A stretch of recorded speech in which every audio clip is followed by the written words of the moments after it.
Welcome, everyone. Ready to dive into a really interesting topic today. Definitely. Spiritual intelligence. Yeah. We have three fascinating articles, all from the Spiritual Seek, Okay. exploring, what SI is, how it's defined, and really why it matters. It's a really rich topic, I think, and one that sort of goes beyond, I think, what we traditionally think of as intelligence. Yeah, it does seem like a very different way of thinking about intelligence. Exactly. I think we often, associate intelligence with logic and problem solving,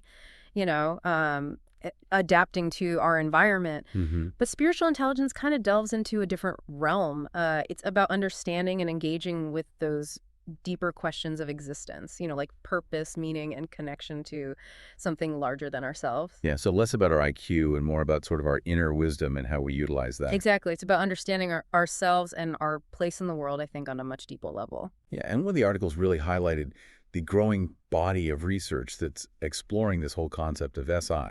The article also touched on how traditional intelligence is often seen as something that's largely, innate. Yeah. You're sort of born with a certain level of it.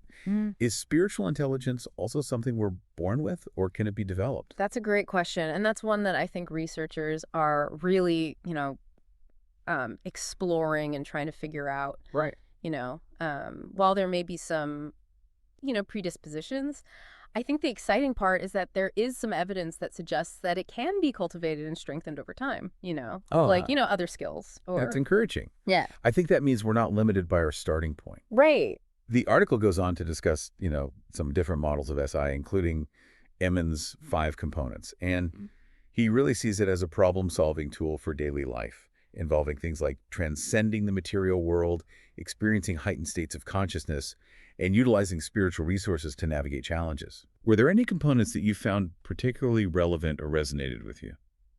Emmons' emphasis on using spiritual resources to solve problems really resonated with me. It suggests that SI isn't just about, contemplation or abstract ideas. It's really about applying these insights to real-life situations. So, for example, if you're facing a difficult decision, tapping into your sense of purpose or connecting to a larger sense of meaning, that could really help guide your choices. Yeah, that makes it seem much more practical and applicable to our everyday lives. Right. And the article also mentioned that Emmons actually had to revise his model after facing some criticism. It seems like the understanding of SI is still evolving. Yeah, definitely. It's a relatively new field of study, and so there's a lot of healthy debate, I think, and ongoing research, which is always a good sign, I think. Yeah, definitely. Another interesting point I thought was the distinction between spiritual intelligence and existential intelligence, or XI, as Howard Gardner proposed it. Right. Gardner's known for his theory of multiple intelligences, and he saw XII as the ability to grapple with those fundamental existential questions. The meaning of life, death, our place in the universe. Yeah.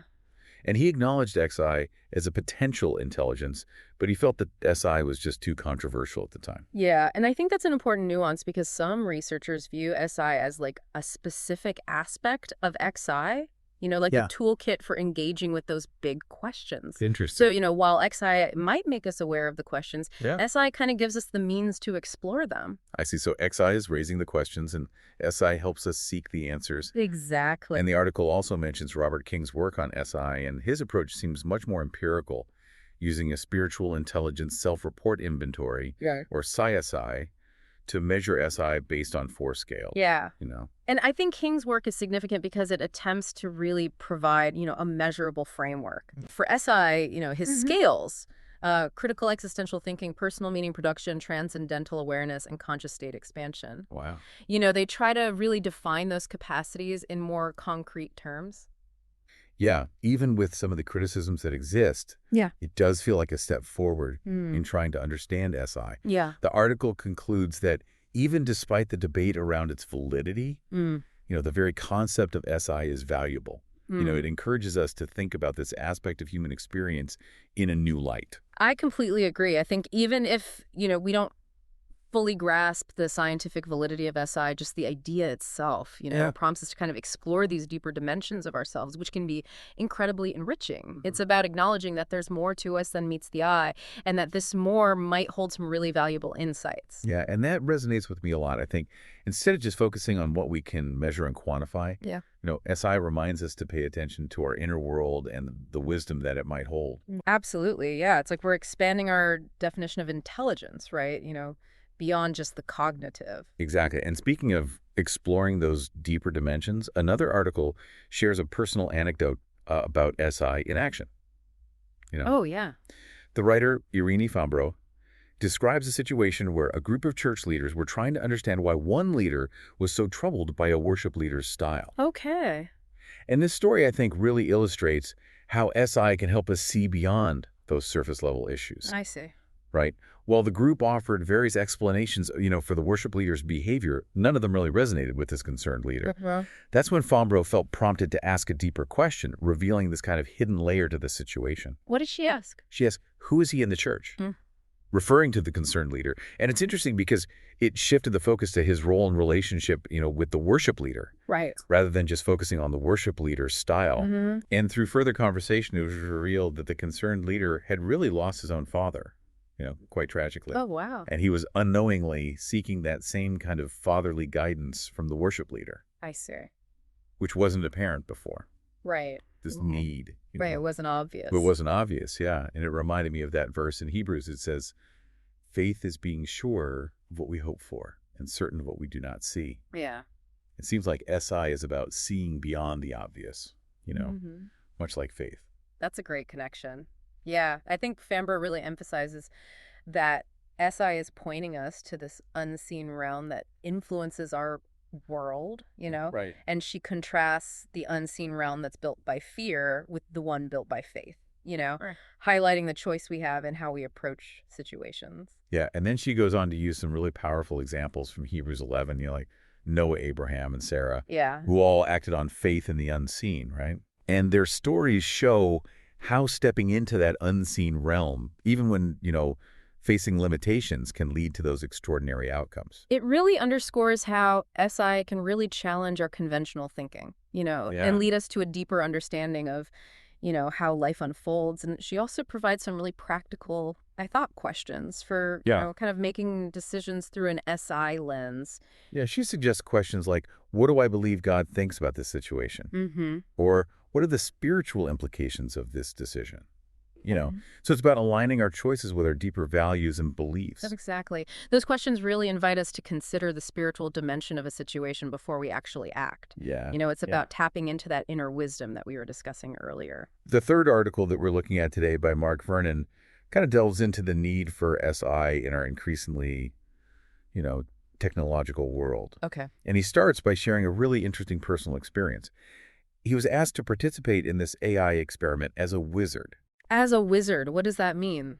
Yeah, so his task was to basically mimic an AI, by reflecting back what people said to him, but without adding any personal meaning or interpretation. Oh, wow. So just like a pure reflection. Yeah, pure reflection. And it turned out to be incredibly challenging. Oh, I bet.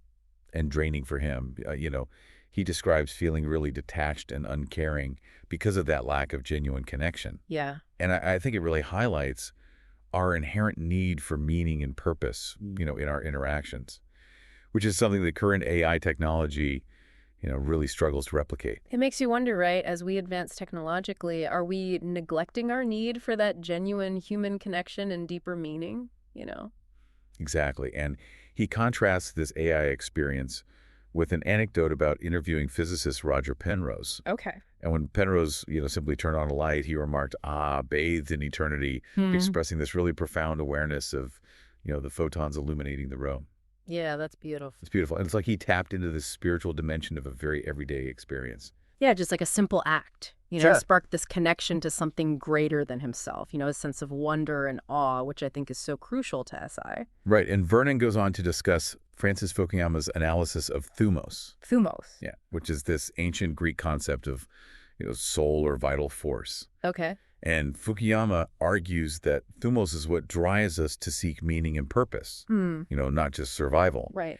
And he warns that suppressing this yearning for something greater can have really negative consequences, Yeah. potentially leading to destructive behaviors or ideology. Oh, that's interesting. Yeah, and this actually connects to the rise of figures like Donald Trump and the prevalence of conspiracy theories, Really? which some see as expressions of this kind of repressed thumos, right? I see. This search for meaning that's gone awry. Yeah. And Vernon goes on to discuss two types of intelligence, propositional and dispositional. Okay. So propositional intelligence is what we often associate with problem solving and AI, right? Analyzing information, Yeah. finding solutions. Yeah. But dispositional intelligence is different.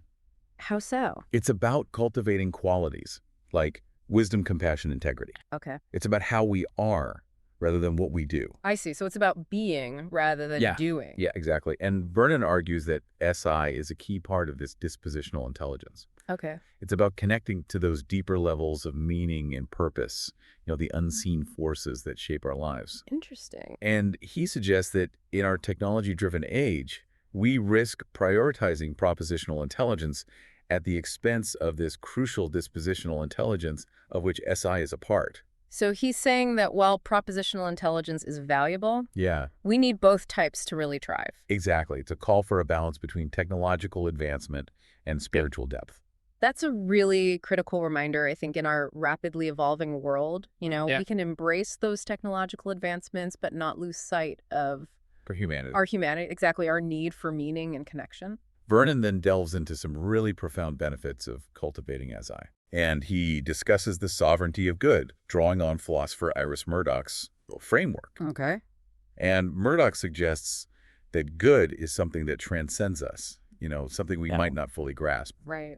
But it draws us nonetheless, and SI helps us orient ourselves towards this good, I see. even amidst complexity and challenging circumstances. Even when things are difficult. Exactly. And he also highlights the paradoxical nature of good, how it often coexists with what we perceive as evil. Okay. And he uses this really thought-provoking quote from Thomas Aquinas, who said, "If all evil were prevented, much good would be absent from the universe."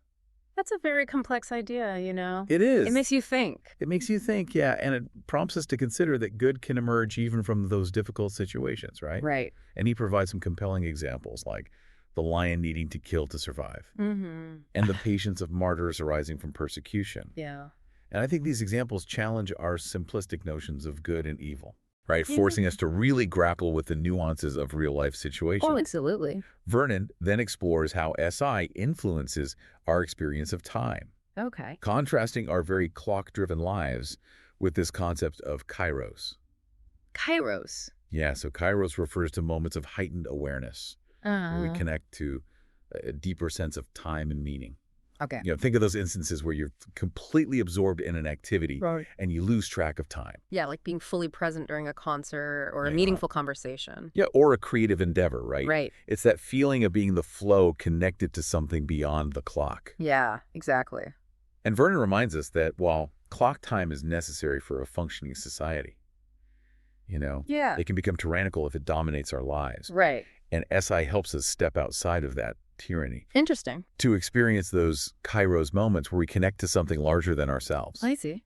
He points out that festivals, carnivals, even sporting events can function as these kairos moments, Oh, that's interesting. providing opportunities to step outside of the ordinary and connect to this shared sense of purpose and transcendence. It's about recognizing those opportunities for connection and meaning making that exist, in our everyday lives. Exactly. He even uses the example of the Queen's visit to Ireland in 2011, Okay. which was this significant moment of healing after years of conflict. Wow.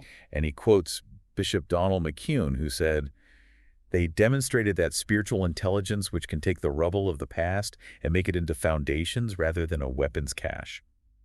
That's powerful. It's a powerful example of SI operating on a societal level, right? Fostering that reconciliation and transformation. And then Vernon delves into the challenging topic of death, Okay. suggesting that SI can really change our relationship with mortality. Interesting. He draws on Grace Janssen's work, who proposes that the defining human experience isn't death, but birth, or what she calls natality. Vitality. Yeah, it's a fascinating concept. It is. She suggests that even facing death, there's this continuous potential for new life understanding and growth. Perfect. And Vernon connects this to the idea that life can embrace death, right? finding beauty and completion, even in that transition. Interesting. And he even mentions novelist Selena Godin, who realized that she was writing about life while exploring the theme of death. Oh, wow.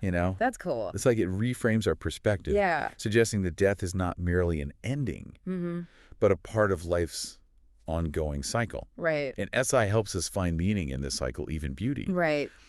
Finally, Vernon explores societal well-being, arguing that any society needs to connect with its spiritual sources to thrive. Okay. And he uses Arnold Toynbee's analysis of civilizations as an example. Okay. So Toynbee observed that when societies lose touch with their spiritual foundations, they begin to decay from within, becoming fixated on material pursuits and power at the expense of deeper values. And Vernon describes this as being trapped in a metaphysical flat world. A metaphysical flat world. Yeah, losing sight of those deeper dimensions of existence. Right. And he links this to our increasing reliance on technology and the dominance of propositional intelligence that we talked about earlier. Okay. And he warns that if we don't cultivate those deeper forms of knowing, we risk losing our spiritual depth. I see. And he uses this really striking image from Dante's Divine Comedy, The Old Man of Crete. The Old Man of Crete? Yeah, and this towering figure has a head of gold and a chest of silver, symbolizing, a civilization's initial grandeur. Okay. But as you look down, the figure decays, with legs of cracked bronze and feet of crumbling iron. So it's like a metaphor for a civilization losing its spiritual grounding? Exactly. Wow. And the old man leans on a foot made of terracotta.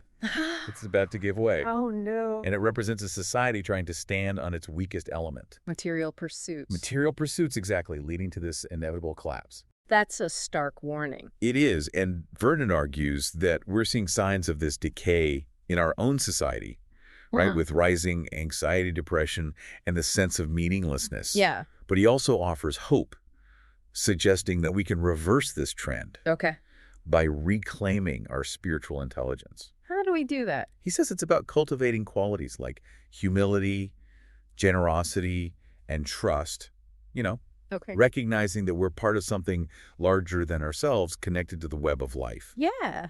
And he emphasizes rediscovering the spiritual dimension of practices like art, music, and philosophy. Okay. Seeing them as pathways to deeper meaning and connection. Right, not just entertainment or intellectual pursuits. Exactly. It's a call to reclaim our spiritual heritage, not rigidly or dogmatically, but with openness and curiosity, allowing those deeper forms of knowing to guide us towards a more fulfilling future. That's beautiful. It is, and it brings us back to our initial question. Yeah. Why is spiritual intelligence important? Yeah, why is it important? These articles suggest that it's about more than just feeling good or finding peace. Right. It's about navigating life's complexities, finding meaning amidst suffering, connecting to something greater than ourselves, and contributing to society's well-being. It's about living a more meaningful, purposeful, and connected life, I think. Exactly. Yeah, it's about expanding our understanding of what it means to live a truly fulfilling life. Right.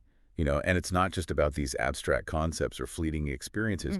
These articles highlight some really practical ways to cultivate and apply SI in our daily lives. Absolutely. I think we've seen how SI can really guide, our decision-making, problem-solving, even our relationships with others. Yeah. It's a very dynamic intelligence that we can use, in many areas of our lives. Yeah, and what really struck me was how SI offers this kind of counterbalance to our increasingly technology-driven world in a culture that often prioritizes efficiency and productivity. SI reminds us to slow down, connect with our inner selves, and find meaning beyond just those external achievements. Right. It's about recognizing, I think, that true fulfillment comes not just from doing, but also from being. Right. Cultivating those qualities, of the heart and soul, compassion, wisdom, a sense of interconnectedness, that seems so crucial, I think, in navigating the challenges of our times. Yeah, absolutely. And I think these articles offer some really valuable insights into SI, but they also leave us with some thought-provoking questions. Yeah, definitely. Questions that we can continue exploring as we develop our own spiritual intelligence. Exactly. Yeah. I think, SI isn't about finding those definitive answers, Right. It's about embarking on that journey of self-discovery and understanding, and that journey is going to look different for each individual. Absolutely. Well, as we wrap up our deep dive into spiritual intelligence, I'd like to leave you with a final thought. How can cultivating SI help us navigate the complexities of the modern world? What role might it play in shaping a future that is not only technologically advanced, but also spiritually rich and meaningful? Perhaps taking some time to reflect on these questions will help you discover the power and potential of spiritual intelligence in your own life.